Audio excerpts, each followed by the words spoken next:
Oletko huomannut, että yksi katu rikkoo Helsingin keskustan ruutukaavan aika erikoisella tavalla? Mä kerron. 1900-luvun alussa Helsinki kasvoi nopeasti ja etsittiin keinoja, miten helpottaa lisääntyvää liikennettä keskustasta Kallioon ja pohjoiseen. Ja arkkitehti Eliel Saarinen sai idean.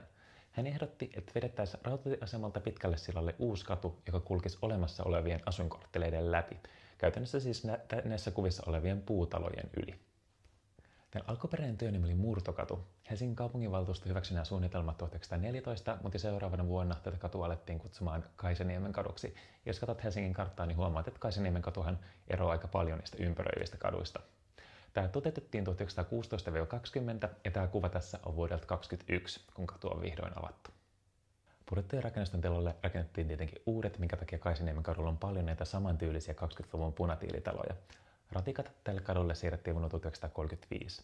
Ja yksi asia, jota mä en hoksannut etukäteen, on tietenkin se, että Kaisaniemen katu myös lohkas palan Kaisaniemen puistoa. Eli nykyinen Varsapuistikko oli aikoinaan osa Kaisaniemen puistoa ja sen kaakkoiskulma.